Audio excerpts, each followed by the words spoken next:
जी hello दोस्तों, मैं हूं कमर चीमा। और दोस्तों, जिस तरह कि आप देख रहे हैं, मेरे साथ मौजूद हैं साजिद तार साहब। तार साहब, सबसे पहले तो आपके वक्त का बहुत शुक्रिया sir. My pleasure, Chima sir. Thank you so much. तार साहब, काफी दिनों के बाद बात कर रहे हैं आज। तार साहब, पहले तो प्राइम मिनिस्टर मोदी 9 दिनों के ट्रिप पे निकले हुए थे दुनिया के, स्टार्टिंग फ्रॉम अफ्रीका और अभी ब्राजील। और ब्राजील में जो है वहां पे ब्रिक्स समिट हुई है। वहां पे ट्रम्प साहब ने धमकी लगाई है, अगर तुमने कुछ किया तो मैं आपको जो है वो टैरिफ लगा दूंगा। और दूसरा, दो तार साहब इंपॉर्टेंट चीजें हैं कि एक क्वाड की मीटिंग हुई और दूसरा ब्रिक्स की मीटिंग हुई। इसमें कहा गया कि पहलगाम का जिक्र नहीं किया गया, वैसे टेररिज्म का जिक्र जो है वो किया गया है।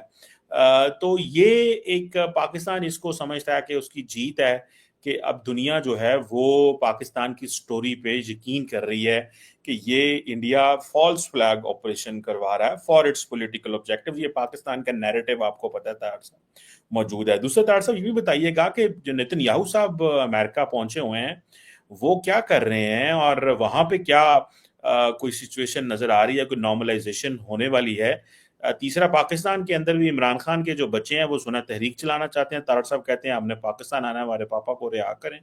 तो वो भी राना सनाउल्लाह यहाँ पे पाकिस्तान में मिनिस्टर साहब हैं, वो कहते हैं ऐसा इन्होंने फाड़ के अंदर करना है, ब्रिटिश एम्बेसी इनको रिहा कराएगी, हमने नहीं करने फिर इनको देना।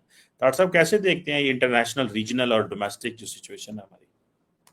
चीमा साहब, सबसे पहले शुरू करते हैं कि भारत का जो खासकर इस वक्त जो ब्रिक्स पे आना और उससे पहले डॉक्टर जयशंकर साहब का किसी टैरिफ के ऊपर किसी भी सेटलमेंट के बगैर वापस चले जाना। फिर जाने से पहले उन्होंने एक इंटरव्यू दिया है, दो चार चीजें। एक इंटरव्यू दिया उन्होंने जाने से पहले, फिर उस पर, और फिर उसके बाद शशि तरूर उनका एक इंटरव्यू अल जजीरा पे आया। ये सारी चीजें इस पे बात करते हैं। लेकिन इसको मैं सम अप करने की कोशिश करता हूं कि इस वक्त दुनिया के अंदर ठीक फॉरेन पॉलिसी क्या है और गलत फॉरेन पॉलिसी क्या है।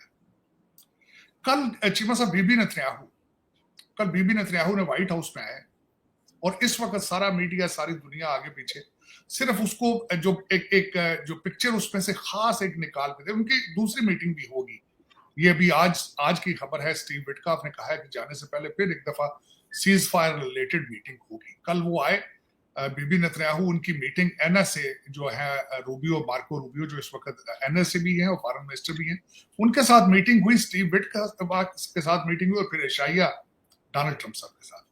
जो एक चीज निकाली गई, लोगों को दिखाने की कोशिश की गई है, वो ये है कि उन्होंने एक लेटर डोनाल्ड ट्रंप साहब को दिया है जो उन्होंने नोबेल पीस प्राइज कमेटी को लिखा। वो क्या है? वो खुशामद है। दुनिया की वाहिद सुपर पावर का जो इस वक्त जो की गाड़ी का ड्राइवर है, उसकी खुशामद की जा रही है कि देखिए जी, नोबेल पीस प्राइज। और डोनाल्ड ट्रंप साहब ने फिर इंडिया पाकिस्तान की बात कर दी वहां। दूसरी तरफ ना सिर्फ 8 दफा भारत ने ट्राई की है पाकिस्तान का नाम पहलगाम में डलवाने के लिए, 8 जगहों पे। चाहे वो क्वाड था, चाहे G7 थी, चाहे वो ब्रिक्स है, जो कुछ भी है। और 8 दफा पाकिस्तान का नाम उसमें नहीं लिया गया, नंबर वन। दूसरा, को मेरे ख्याल है 30 दफा इन्होंने कहा है दुनिया का कि डोनाल्ड ट्रंप का इसके साथ लेना देना कोई नहीं। बल्कि डॉक्टर जयशंकर साहब ने वाशिंगटन डीसी में बैठ के भी इंटरव्यू में यही कहा है कि पाकिस्तान ने डायरेक्ट हमारी मिन्नतें तरले की थी खत्म करने के लिए, हम तो नहीं करना चाहते थे। अब आप इसमें से ये मुझे कंक्लूड करके बताएं कि डोनाल्ड ट्रंप साहब के साथ मेरा मकसद है कि आसान लफ्जों में, मैं पंजाबी का लफ्ज नहीं इस्तेमाल करना चाहता, कि डोनाल्ड ट्रंप साहब के साथ अब चलें।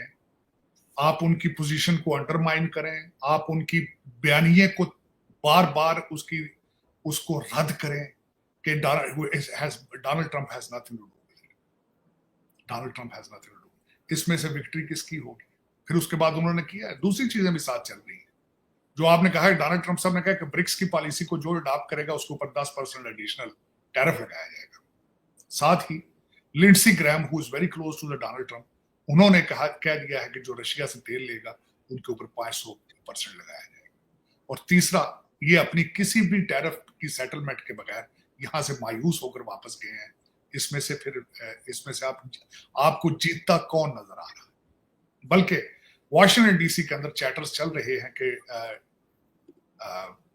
दिन गिने जा चुके हैं डॉक्टर जयशंकर साहब के। यहाँ पे लोग बातें कर रहे हैं मुसलसल। अब वो पता नहीं इंटरनल मैटर है उनका, करें ना करें, उनका जाती चीजें हैं उसमें। जो डिफेंस के लिहाज से जो तैयारी है, अभी ऑपरेशन सिंदूर जारी है, वो कहते हैं ये तो मेरे साल हो सकता है 20-25 साल आगे मजीद जारी रहेगी, क्योंकि ऑपरेशन सिंदूर 1947 से जारी है। मैं अगर इसमें करेक्शन करना चाहूँ तो ऑपरेशन सिंदूर आगे भी 77 ईयर्स ही चलेगा।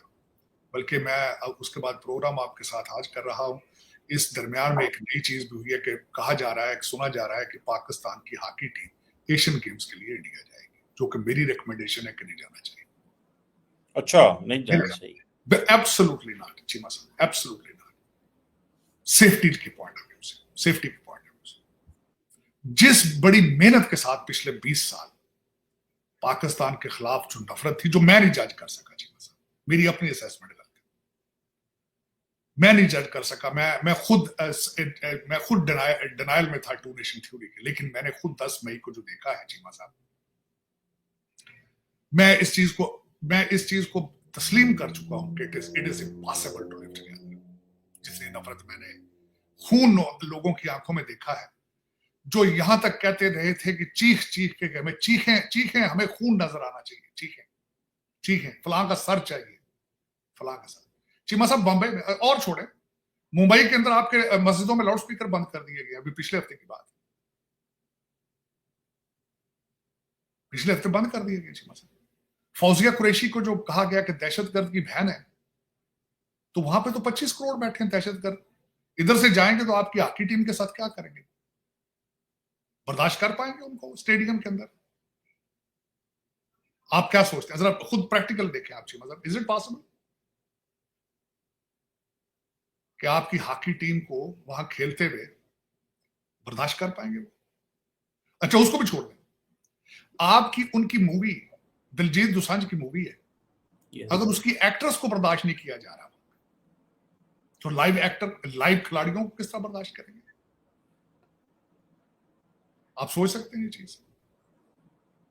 चीमा साहब, मैं सारी जिंदगी खुद ये सोचता रहा हूं, पंजाब यूनिवर्सिटी में पढ़ने के बाद, हिस्ट्री की किताबें पढ़ने के बाद, मैं खुद इस हक में नहीं था कि फॉरेन इन्वेडर जो आके मारते रहे हैं, जबरदस्ती जो करते रहे हैं, लेकिन जो आज हो रहा है चीमा साहब, उन्होंने ज्यादती की, फॉरेन इन्वेडर जो आकर जबरदस्त लोगों को जबरदस्ती मारते कूटते रहे, मंदिरों को तोड़ते रहे, मैं कंडेम करता हूं, आज भी कंडेम करता हूं। लेकिन जो आज हो रहा है चीमा साहब, सोशल मीडिया पे जो आप देख रहे हैं इस वक्त, is it safe for the Pakistani players to go there? जो अब मैं सबसे बड़ी खबर क्या बनी थी पाकिस्तान भारत की जंग के बाद, उसके बाद दूसरा बड़ा वाकया था इजराइल और ईरान की लड़ाई। सारी दुनिया के टीवी चैनलों के ऊपर पिछली खबरें छोड़ के तवज्जो उधर चली गई थी, लेकिन इंडिया कहां खड़ा? आज इंडिया की फॉरेन पॉलिसी का सिर्फ और सिर्फ एक ही चीज है, हाउ टू डिस्ट्रॉय पाकिस्तान। रुक गए उसके ऊपर, पाकिस्तान के ऊपर आगे पूरी दुनिया एक साइड पे चली गई। वो आज कहां खड़े हैं? जहाज गिरे हैं कि नहीं गिरे, आज भी वही खड़े। जंग किस तरह रुकी है, आज भी वही खड़े।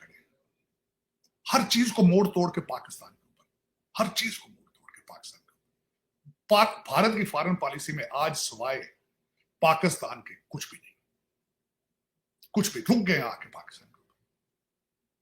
लेकिन चीमा साहब, ये पता नहीं फिर कैसी फॉरेन पॉलिसी है, ये कैसी आइडियोलॉजी है कि सियासत है तो वो भी पाकिस्तान दुश्मनी, फॉरेन पॉलिसी वो भी पाकिस्तान दुश्मनी, हर चीज के ऊपर इतना छोटा कर दिया इन्होंने अपने आप को। मैं तो समझता था they are huge, they are big, इतनी कौमें आबाद है, इतनी कौमें आबाद है। आज बार बार बीएलए को सपोर्ट कहते हैं, करो जी, पाकिस्तान के टुकड़े 4 हो जाएं तो भी तुम्हारे खालिस्तान के जो नारे लगाते हैं उनको क्या कहोगे? वो जो मणिपुर वाले हैं उनको क्या कहोगे? वहां पे जहां कर्फ्यू लगे पड़े, अगर इधर बीएलए करते हो, तमाशे करोगे, तो उधर नहीं लोग जाएंगे फिर? चीमा साहब, बल्कि मेरा एक क्वेश्चन है, एक अगर मुसलमान जिहादी हो तो उसको तो जिहादी कह देते हैं ना, जो मुसलमान रेडिकल। अगर एक हिंदू रेडिकल है उसको क्या कहेंगे आप? उसके लिए कोई लफ्ज नहीं है आपके पास। एक अगर हिंदू है, वो खून देखना चाहता है पूरे पाकिस्तान का, इंक्लूडिंग 25 करोड़ इंडिया में जो मुसलमान है, उनके गर्दनें कटना देखना चाहता है, या कन्वर्ट हो जाए, वो घर वापसी हो जाए, उसको क्या कहेंगे आप? Do you have a name for that? यही अफसोस है, यही अफसोस है कि दुनिया का टारगेट इस वक्त यही है। रेडिकलाइजेशन सिर्फ लगाई जाती है तो सिर्फ इस्लाम के ऊपर लगाई जाती है। यही दुनिया की ट्रेजेडी। अगर कोई क्रिश्चियन है, अगर ज्यू है, बच्चे मार रहा है, उसको क्या कहेंगे? उसको क्या कहेंगे? कोई नाम नहीं पूरी दुनिया के पास। लेकिन चीमा साहब, मैं ओरिजिनली, लोग कहते हैं मेरा असली चेहरा, कई कहते हैं ये है वो है, लेकिन असली चेहरा नहीं है चीमा। मैं डर गया हूँ 10 मई वाले दिन, मैं डर गया हूँ। मैं पहले 1947, मैं तो उस वक्त जिंदा नहीं था। मैं कहता था किस तरह हुआ ये? मैंने देखा अपनी आंखों से चीमा साहब, अपनी आंखों से देखा। मैंने आंखों से देखा, लोगों के रवैये बदलते देखे। लोगों को, मैंने अपने दोस्तों को एंटी पाकिस्तान, एंटी मुसलमान होते देखे अपनी आंखों से। और मैं नहीं समझता था कि ये इस तरह रवैये इंसानों के तब्दील होने चाहिए, लेकिन मैंने I witnessed, I have seen it.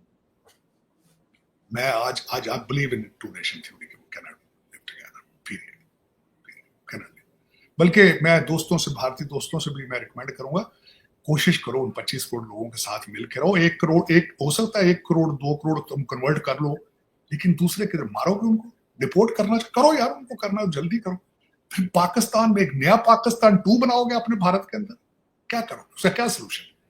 मैं मानता हूं they are not fighters, they are not fighters, they are spread मुख्तलिफ एरियो में, छोटे छोटे हैं, ज्यादा दलत शायद वो कन्वर्ट हुए सारे। आप मारते हो, बर्दाश्त कर जाते हैं, लेकिन चोक करोगे तो क्या करें? फिर किधर जाएंगे? क्या करें? You don't have any choice except living with them. Pakistan से तो निकाल दिए, थोड़े से थे हिंदू, वो निकाल दिए उन्होंने, मैं तो खिलाफ था उसके। थोड़े बहुत थे भागने की, कई गए इंडिया, फिर वापस आ गए, वहां भी नहीं रह पाए। यहाँ तो है बहुत थोड़े, 25 करोड़ थोड़ी, 25 करोड़ लोगों का क्या करना? चीमा साहब ये सोचते नहीं, पता नहीं क्या बात है कि कौन से थिंक टैंक है इनको बता रहे हैं कि इन 25 करोड़ लोगों को मारो और वोट लो और फिर you will live happily forever. It is not, this is not how it is, this is not. ये मैंने 10 मई वाले दिन जो देखा, 10 मई के आसपास जो मैंने देखा है, जितनी नफरत मैंने लोगों के अंदर देखी है, और बल्कि मैं चैलेंज करता हूं चीमा साहब, अगर कोई इंसान किसी दूसरे इंसान का सर काट के खुश होना चाहता है, that person need to be treated as a patient, he need to see some doctor. अगर जो कोई इंसान किसी दूसरे ह्यूमन का खून देख के सेलिब्रेट करना चाहता है, ही नीड अ ट्रीटमेंट, उसको ट्रीटमेंट की जरूरत है चीमा साहब। ये मैंने देखा उस वक्त इस हादसे के अंदर। अब उसमें आप कह लें कि it was I opening experience for my self, frankly speaking Cheema साहब, मेरे लिए बड़ा आई ओपनिंग था। मैं इस सेंस से हमेशा कहता था कि पाकिस्तान बना के हमने कमाया क्यों? क्योंकि हमने पाकिस्तान के लिए कोई तरक्की नहीं की, हम पाकिस्तान को अगले लेवल पर नहीं ले जा सके, लेकिन at least we are safe. At least Pakistan के अंदर हमारी गर्दनें नहीं काटी जा रही, एटलीस्ट पाकिस्तान के अंदर हमारे साथ वो नहीं हो रहा कि चीखें एक दूसरे की देख के, तो एक जुनूनियत चीमा साहब वो नहीं देखी। चले, वरना है तो हालात उधर भी इस तरह ही है। आप जो देख रहे हैं, जो ये बच्चे दे रहे हैं, जो आपके, जो मैंने जिसका नाम रखा है पाकिस्तान तबाही इनिशिएटिव, है तो उनके भी हालात इस तरह ही है चीमा साहब। उनके भी ज़हनी तौर पे बीमार ज़ाम्बीज़ उनको मैं कहता हूँ, क्योंकि रिलीजियस फैनेटिक है वो भी। अगर वहां से घर वापसी और तमाशा है, तो ये भी जिहादी बनने के गजवा हिंद के लिए ये भी तैयारी मुसलसल कर रहे हैं। जब से जनरल ज़ियाउल हक साहब ने मुजाहिदीन इकट्ठे किए, तो उसके बाद अमन यहाँ भी नहीं है। बल्कि सबसे ज्यादा देखा जाए चीमा साहब कि सबसे ज्यादा इस्लाम डिफरेंट फॉर्म और रेडिकल शेप में तो पाकिस्तान में। दूसरे देखे ना, एमबीएस साहब तो 600 लिकर स्टोर बनाने के चक्कर में है, शराब खाने बनाने के चक्कर में सऊदी अरेबिया के अंदर टूरिस्ट के लिए। दुबई है, टर्की, आप देखें वहां पे हालात क्या है, वो भी इस्लामिक कंट्रीज है, लेकिन यहाँ पे इस्लाम जो है वो जरा सर चढ़ के बोलता है। मुख्तलिफ किस्म के बाबे हैं, पीर पीरनियां हैं और इस तरह की चीजें हैं, काले जादू हैं, जिन्नात हैं। ये दूसरे मुल्कों में, मिडिल ईस्ट में नहीं है। बल्कि मैं मिडिल ईस्ट में जाकर मैं सोच रहा हूँ इस दफा ढूंढूं कि वहां पे काले जादू और पीर हैं या नहीं है, है तो किस फॉर्म और शेप में है। ये हमारे गले क्यों पड़ गए, पता नहीं, अजीब सी बात है। आज आपने फरमाया है कि बच्चे आना चाहते हैं मुर्शद पाक के यहाँ पे, लेकिन गर्मी बर्दाश्त कर पाएंगे वो? तो दे आर रिचेस्ट गोल्डस्मिथ के वो ग्रैंड किड्स हैं, they are born billionaire. How can they live in Pakistan, जहां पे इतनी बदबू है, चीजें किस तरह बर्दाश्त करेंगे? और मुर्शद पाक ने खुद कहा था कि उनको नहीं आना चाहिए, this country is not safe for them. ये खुद मुर्शद पाक ने कहा था। चले राना सनाउल्लाह साहब ने, मैं वैसे कई दफा सॉफ्ट हो जाते हैं वो राना साहब, बहुत अच्छा जवाब उन्होंने दिया कि आएंगे तो फिर गिरफ्तार होंगे। जाहिर है Pakistan have to move forward, पीछे नहीं लेके जाना। अब वो बुजदार या इस तरह के लोग, we don't need them anymore. अब पाकिस्तान बड़ी मुश्किल से स्टेबिलिटी, कल परसों की मैं स्टॉक मार्केट देख रहा था, they are performing very good, और Pakistan is rising. Matter of fact 10 मई जो था इस तरह ही था जिस तरह 14 अगस्त वाले दिन हुआ था कि लोग एक दफा पाकिस्तान बना था, अब 10 मई को पाकिस्तानी फिर एक दफा पाकिस्तानी बने। मैं पहले कहता था, अल कहता था कि पाकिस्तान में पाकिस्तानी कोई नहीं, मैं कहता था, लेकिन मैंने उस दिन 10 मई वाले दिन पाकिस्तान में पाकिस्तानी देखे चीमा साहब। उसी पाकिस्तानी ने अगले दिन एक तकरीर भी की है आपके नस्ट के अंदर जाके।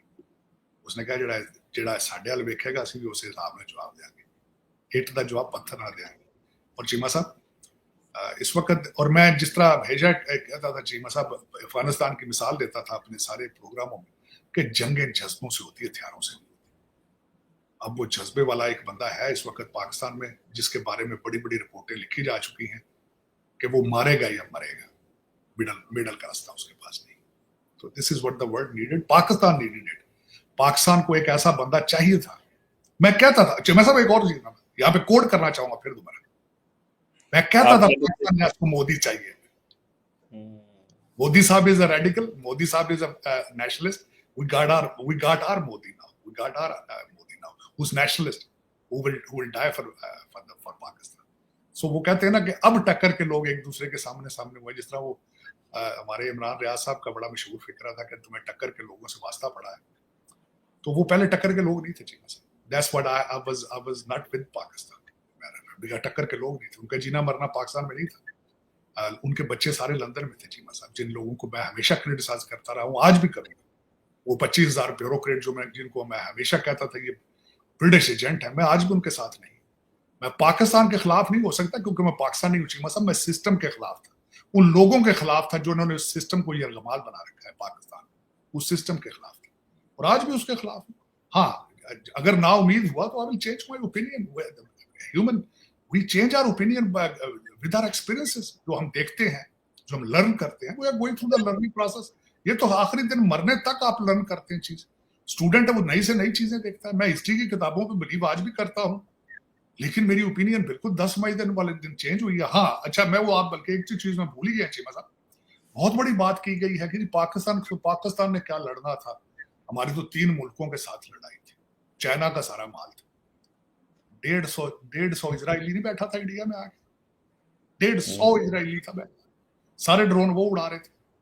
आपका S-400 आपने कलकत्ते में बनाया था, रशिया से बन के आया था। आपके जहाज कहाँ के बने हुए थे? फ्रांस के थे। 3 कंट्रीज तो आपके भी साथ थी, आपकी लोकल एक भी चीज नहीं थी। आप कहते हो चाइना ने आके लड़ा, तो वहां आपके साथ भी तो फ्रांस, इजराइल और रशिया खड़ा हुआ था चीमा साहब ji. How dare you say that कि यहाँ पे चाइना तो पता नहीं क्या क्या था तमाशा, यहाँ पे तो आपका भी कौन सी टेक्नोलॉजी अपनी थी, आपकी भी सारा कुछ बाहर से आया, आपका भी कोई लोकल चीज नहीं थी। बल्कि 150 इजराइल के आगे बैठ कर ड्रोन उड़ा रहा था इंडिया में से। ये तो पता नहीं, पर हाँ खुद फरेबी है, अभी तक तैयारे नहीं मानते गिरे। कहते गुजराले समुद्र लाहौर के नाल कहते सी पोर्ट है, चलो करने दो। वहां से गलती, सबसे बड़ा गलत 2 चीजें होती है चीमा साहब। पाकिस्तान में मुर्शद गलती नहीं कर सकता। उसने 3.5 साल उस्मान बुजदार को अभी तक गलत नहीं तस्लीम कर दी। और दूसरी साइड पे ये है कि उधर भी वो एक बंदा वो झूठ ना बोल सकता है ना गलती कर सकता है, वो तो रब का अवतार है। चले यही होता है जब कौमों ने चीमा साहब अपनी सोचने की सलाहियत खिड़की बंद कर दें, अपनी अच्छाई बुराई को ही कुर्बान कर दें चीमा साहब, बजाय कि देखें कि हमारे लिए अच्छा क्या है बुरा क्या है, तो फिर यही होता है। फिर आप एक बंद गली में ऐसे फंस जाते हैं और आप कहते हैं नहीं सारी दुनिया गलत है, ये नहीं गलत है। ठीक है, अगर इस तरह है तो फिर मेरे ख्याल में तो चलना चाहिए। पाकिस्तान मेरे ख्याल में तो चीमा साहब इस वक्त पाकिस्तान में गलती की गुंजाइश मौजूद ही नहीं है, और मैं नहीं समझता कि कोई भी यहाँ पे मूवमेंट चल पाएगी, ना चलने की सलाहियत रखती है। बल्कि आज की खबर थी कि 27 जर्नलिस्ट हैं, उनके यूट्यूब चैनल्स और दूसरी चीजें बंद हो रही। मैं बड़ा इस पर खुश हूँ, ठीक है, करना चाहिए बिल्कुल। दुनिया के कौन सा कोना है चीमा साहब, आपका नहीं है, आपके चैनल बंद है, तो जी यहाँ पे इंडिया में बंद है, बंद तो है। यहाँ पे बंद होना चाहिए। वहां पे थापर साहब के ऊपर एफआईआर हो सकती है सिर्फ एक प्रोग्राम करने पे, तो यहाँ क्यों नहीं हो रही है? यहाँ पे क्यों नहीं एफआईआर और केस हो रहे? करने चाहिए। 2700 के करीब उन्होंने ट्विटर हैंडल्स इंडिया में बंद किए हुए हैं। बिल्कुल, तो आपके सिर्फ 27 अभी सोच रहे हैं, मैं तो चाहता हूँ उनको 4-5 हजार बंद करेंगे, यूट्यूब बंद करें और ये ट्विटर बंद करें, शाम को वैसे ही टांट पड़ गई। ठीक, इनके तो हल्के ही कोई नहीं, बंद करें। देखिए, आपको मुल्क चाहिए या इनकी ओपिनियन चाहिए? ये लोगों की चंद जो बाहर से इनकम जिनकी, और चीमा साहब दुख वाली बात है, मेजॉरिटी इनमें से तालीम याफ्ता नहीं है, उर्दू में ट्वीट करते हैं, उर्दू में सारा कुछ करते हैं, एक सिंगल किसी की सलाहियत ही पूरी। मैं यहां देख रहा हूं जो सारे प्रमोट कर रहे हैं वो high school FA BA Urdu में ट्वीटिंग करते हैं, इंग्लिश में ना ट्वीट करने की वो सलाहियत रखते हैं, ना उनके सपोर्टर जो है इंग्लिश में ट्वीट पढ़ने की सलाहियत रखते हैं, समझ। तो चीमा साहब, दर हकीकत मैं हमेशा कहता हूं आप को पाकिस्तान चलाने वालों को थोड़ा सा स्टेप अप करना पड़ेगा, सीखना होगा। चीमा साहब, यहाँ पे भी ना 6 जनवरी की सजाएं 18-18 साल थी चीमा साहब, आपने 9 मई की सजाएं भी नहीं दी। 6 जनवरी की सजाएं 18-18 साल थी अमेरिका के अंदर, आपने 9 मई की अभी तक सजाएं नहीं दी, अभी तक आप फैसला ही नहीं कर पाए मिलिट्री ट्रायल उनके होंगे या सिविलियन ट्रायल होंगे। आप इतने कमजोर हैं, इतना आपने सॉफ्ट कर रखा अपने आप। तो ये यहाँ पे चीमा साहब फेसबुक के ऊपर ना, फेसबुक के ऊपर कोई चीज लगाने थे, लॉ एनफोर्समेंट शाम को घर आ जाती थी अमेरिका में। 2700 चैनल तो उधर बंद है ना, मैं अमेरिका की बात कर रहा हूँ। तो ये आपको चाहिए थोड़ा स्टेप अप करें। आपने ये जो चंद गैर तालीम याफ्ता जो है ना, इखलाक से जो फारिग है, इनको थोड़ा सा कंट्रोल करें। ये अपने आप के लिए ठीक नहीं, खतरनाक है, सोसाइटी के लिए खतरनाक, क्योंकि सिर्फ इनकी तरबियत क्या है, बदतमीजी के अलावा दूसरी चीज नहीं चाहिए, सिर्फ बदतमीजी, गालियां एक दूसरे को, आवारगी, सारा। जो कौम को सबसे बड़ा तोहफा मुर्शद ने दिया है कि उन्होंने इनमें से हया और रिस्पेक्ट छीन ली। जो जितनी मोटी गालियां गंदी देता था उसको बड़ी मिनिस्ट्री दे के रवान किया जाता था। ये तो एक मॉरल है। डॉक्टर साहब, वो आप बात सही कर रहे हैं, वो तो खैर वो तो उनकी तो गालियां देने वाले को रिवॉर्ड देते थे इमरान खान साहब। डॉक्टर साहब, ये ट्रम्प साहब को क्या हो गया है? वो हर रोज, आज मार्को रूबियो कह रहे हैं कि जनाब हमने इंडिया पाकिस्तान का कॉन्फ्लिक्ट जो है वो ठीक कराया। अब पहले ट्रम्प साहब रोज कहते थे, अब मार्को रूबियो रोज ये कहते हैं कि जनाब हमने भारत और पाकिस्तान की जंग बंद कराई। अब दो बंदे तो झूठ नहीं बोल सकते ना तारड़ साहब। और अगर ये अमेरिका को डायरेक्ट ये कह रहा है भारत के नहीं आपने कुछ नहीं करवाया, तो ये तो बहुत बड़ी ओपन जंग है। और दूसरा तारड़ साहब ये बताइएगा, अभी मैं थोड़ी देर पहले as we are speaking Donald Trump साहब ने ये कहा है कि जो ब्रिक्स है they will pay 10% additional tariff. अगर आप ब्रिक्स के मेंबर हैं और सिर्फ अगर आप ब्रिक्स के मेंबर हैं तो 10% टैरिफ आपको देना पड़ेगा। तो ये भी एक नई शर्त लगा दी है। तो तार साहब, ये तो सारे शुक्र है अभी तो हम नहीं है ब्रिक में, लेकिन ये इंडिया चाइना रशिया ने तो ना फाड़ लिया, इधर आओ मेरा पुत्र। नहीं चीमा साहब, दर हकीकत अगर देखा जाए तो इस चाहे जिस तरह भी ये देखिए, डोनाल्ड ट्रम्प साहब is still the president of the sole super power on the planet, अभी तक अगर देखा जाए तो इसमें कोई शक नहीं। और दूसरा आपकी दर हकीकत ये होता है कि इस वक्त मैंने आपको पहले भी कहा था कि मैं समझता हूं कि भारत को अपने प्लान बी पे चले जाना चाहिए था, नहीं जा रहे हैं तो उनका अपना नुकसान कर रहे हैं, अपना करेंगे, मजीद नुकसान करेंगे। दूसरा, लेकिन चीमा साहब एक खतरनाक हालत ये आ रही है जो आपने तो इस बात जो मेरे जो अपने इस वक्त जो एनालिसिस है कि बिहार के इलेक्शन और उसके बाद जो उनकी RSS की 100 साल जो तकरीबात हैं, ये बड़ा खतरनाक पीरियड है। ये जो दूसरी साइड से बार बार ये आपके सिंदूर जो बार बार वो कहते हैं कि स्टिल इज ऑन, और जिस तरीके से असला खरीदने की कोशिश की जा रही है, उसी के जवाब में आपके आर्मी चीफ साहब जो है उन्होंने नस के अंदर कई रिपोर्टों की बेस पे ये कहा गया, वरना इतने सख्त अल्फाज इस्तेमाल करने की जरूरत नहीं थी। लेकिन ये कि आपका जो अभी तक तसादम है, ये जो भारत जितना जख्मी है इस वक्त, दो प्लान इस वक्त किए जा रहे हैं। या तो पाकिस्तान के अंदर दहशत गर्दी को इतना प्रमोट किया जाएगा थ्रू द BLA और TTP कि Pakistan should have will retaliate itself, एक प्लान ये होगा, या दूसरा अटैक करेंगे पाकिस्तान पे। तीसरी बात चीमा साहब, ये जो खासकर इस वक्त बड़े खतरनाक चीजें डिस्कस हो रही हैं। गाजा के लिए कोई अभी सही प्लान सामने नहीं आ रहा है चीमा साहब। दूसरा, हमास अभी तक कई चीजों से वो भी एग्री नहीं कर रहे हैं चीमा साहब। तीसरी, इन्होंने पिछले दिनों एक वेस्ट बैंक के अंदर एक नया खलील, दौलत अल खलील क्रिएट करने की कोशिश की है, वहां पे डीरेल करने की। फलस्तीन के टू नेशन जो उसका टू स्टेट थ्योरी थी, उसको डीरेल करने के लिए एक नया जिसका नाम था वादी जाबरी, जिसका उसका एक लेटर लिखा गया है। तो कई चीजें इस वक्त चल रही हैं चीमा साहब। डोनाल्ड ट्रम्प साहब is under lot of stress, under lot of pressure, जिसको देखा जाए। और ये हर चीज इस वक्त दुनिया के जितने मसाइल हैं, they are interrelated with each other, interrelated.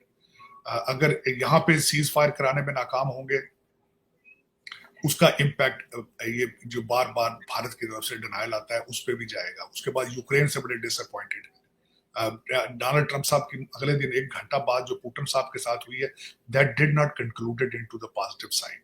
बड़ी फ्रस्ट्रेशन थी। और उस जिस दिन बात की ट्रम्प साहब ने, उस रात को सबसे बड़ा हमला रशिया ने किया था।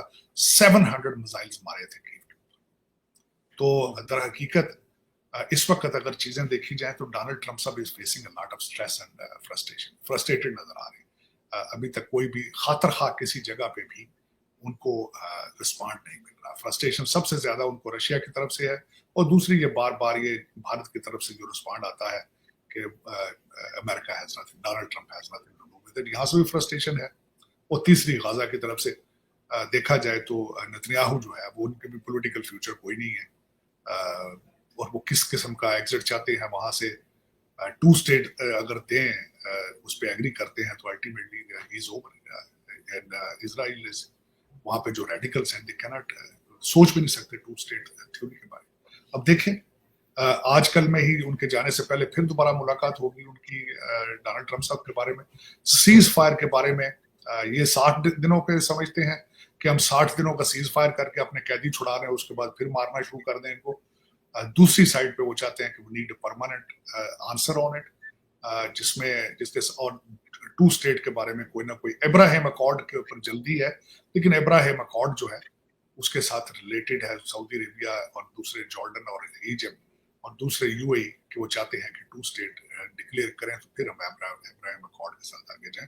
लेकिन things are complicated, very complicated, very complicated. दरअसल पाकिस्तान के अंदर एक बात की जाती है आजकल, एक आखिरी सवाल आपसे कर लूं, कि इंडिया और इजराइल मिलकर पाकिस्तान पे हमला करेंगे क्योंकि ऑपरेशन सिंदूर, ये पाकिस्तान का मीडिया बड़ा डिस्कस करता है, ये पता नहीं इसमें क्या हकीकत है। आपको क्या लगता है कि इजराइल चलो सपोर्ट तो करता है इंडिया को, लेकिन आपको लगता है कि इसकी पॉसिबिलिटी मौजूद है? एज प्राइम मिनिस्टर मोदी ये कहते हैं कि operation Sindoor is going on.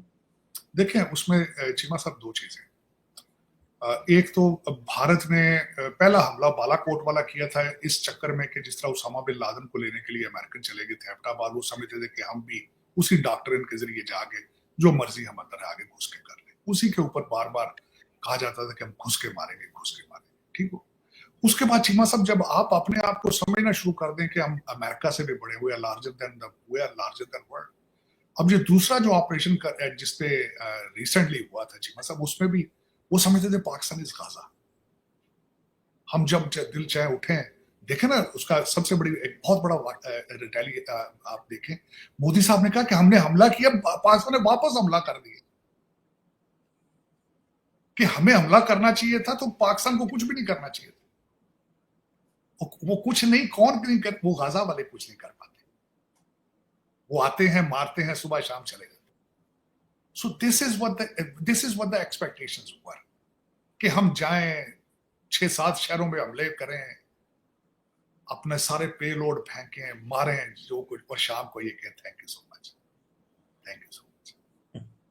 तो चीमा साहब दर हकीकत, और ऐसे ही होना था। अगर हमारी पिछली आर्मी के जो हेड थे, जिस तरह के वो कहते थे हमारे टैंकों को जंग लग चुका है, हमारे पास डीजल जंगों का नहीं है, जो जंग लड़ने से पहले ही हार चुके थे जंग, जो जंग का नाम लेने से भी डरते थे। हमारे मुर्शद पाक ने असेंबली में खड़े होकर कहा था मैं उन जंग शुरू कर दें। तो इसने की है ना, इस वजीर आज़म ने भी तो किया ना, हमला तो किया है ना। फिर वही नहीं, हमला की, जंग शुरू, लेकिन चीमा साहब जंग का जवाब जंग से दिया गया ना। नहीं, बिल्कुल सही बात। चीमा साहब जंग का जवाब जंग से दिया गया। आर्मी चीफ ने तुड़ा पाट दिया ना सर, कोई बात शक नहीं है। चीमा साहब इस वक्त नहीं, इसमें चीमा साहब खासकर जो बात इस सऊदी फॉरेन मिनिस्टर सुन के गया था, जो सालसी के लिए आया था, जो रिस्पॉन्ड वो लेकर गया था चीमा साहब, वो एक फौजी का रिस्पॉन्ड, एक पाकिस्तानी फौजी का रिस्पॉन्ड था। तो वो मैं यही तो कहता हूँ कि मैं जिस तरह दुआ करता था, मैं हमेशा कहता था पाकिस्तान को भी मोदी चाहिए, we got Modi now in Pakistan. वहां पे रेडिकलाइजेशन है, यहाँ पे भी रेडिकलाइजेशन। वो कहते हैं भारत माता की जय, ये भी कहते हैं पाकिस्तान हमेशा जिंदाबाद। तो ठीक चीमा साहब, फिर इस तरह ही होता है, इस तरह ही होना चाहिए मेरे ख्याल में। डू और डाई इस तरह ही होना चाहिए चीमा साहब। इस तरह तो नहीं कि आप घर आएंगे तो आगे वो फुल हार डालेंगे आप। पहले तो ये होता रहा है ना आपके पास। लेकिन चीमा साहब लेकिन अब चीजें दे आर डिफरेंट पाकिस्तान। और तीसरी जगह चीमा इतनी नफरत, इतनी जितनी मैंने नफरत देखी है, मैं खुद इस हक में नहीं हूँ। ह्यूमन सफरिंग के मैं आज भी खिलाफ हूँ, मैं सख्त खिलाफ। मैं किसी जानवर की सफरिंग नहीं दे सकता, लेकिन आप ये कहें कि आप बिल्कुल किसी के घर जाके उसकी सेल्फ रिस्पेक्ट और उसको उसके बच्चों को मारेंगे, उनके ऊपर अटैक करेंगे, अब ये कुछ, और जाती दफा आप आपके गले में हार डाल के कहेंगे थैंक यू सो मच, इस तरह नहीं होगा। गाजा के पास भी है कुछ नहीं बेचारे, तो भी पटाखे मार दिया आपने। सुसाइड बॉम्बिंग सारी कुछ तो फलस्तीन से शुरू हुई हुई चीमा साहब। लेकिन ये कि this is wrong, whatever is going on is not good for the humanity, is not good. 21st century में इस तरह की हरकतें, इस तरह की सोचें नहीं होनी चाहिए। मार शार के सारा कुछ, फिर अगर टेबल पे बैठना है तो माओ के बच्चे क्यों मार के टेबलों पर बैठते हो? फिर पहले ही बैठ जाओ टेबल पर, पहले ही डायलॉग कर लो। यस। लेकिन ये अफसोस की बात है, अना है जब हमने सीखे ही कुछ नहीं चाहिए। गार की दुनिया में, पत्थर के जमाने में आज भी रह रहे हैं। मैंने आपको जिस तरह कहा था कि जिस तरह हमारे हिंदू राजे जाके पठानों को बुला के लाते थे, मिन्नतें तरले करके आके मेरे साथ वाले स्टेट को मारो, आज भी यही हो रहा है। मैंने आपको कहा नहीं था उस दिन, आज भी यही हो रहा है।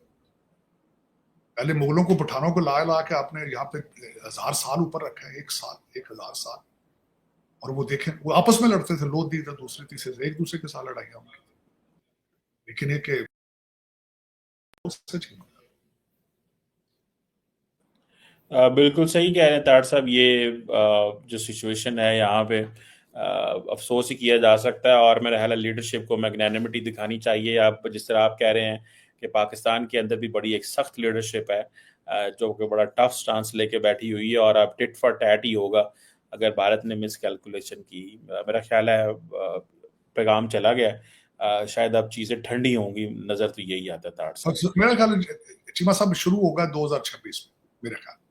अगर 2026 तक दूसरा युद्ध ना हुआ तो हो सकता है मैं जो सोच रहा हूँ 2025 के अंदर जिस तरीके से घबराहट है दूसरी साइड पे, जिस तरीके से परेशानी है, उससे लग रहा है कि 2025 के अंदर दूसरा युद्ध कोई ना कोई होगा। और दूसरा युद्ध जो होगा कैलकुलेटिव होगा, बड़ा सीरियस किस्म का। उसकी वजह यह है कि मैंने कल दोबारा फिर आसिम मुनीर साहब की, जनरल आसिम मुनीर की स्पीच सुनी नस के अंदर, एंड ही इज डिटरमिन्ड। वो इस तरह नहीं है कि प्लेट में रख के सारी चीजें, वो कहेगा कि आओ इधर कोई 80 त्यारे आए तो मार के तो आप चले जाए, तो आगे से फूल, जाती दफा गुलाब के फूल इनको दे देंगे, वो इस तरह नहीं होगा। इफ यू आर ऐसे टिट फॉर टैट होगा। बिल्कुल ऐसे ही है। Thank you very much Sajid Tarar साहब sir, it's always pleasure talking to you. वक्त का बहुत शुक्रिया सर।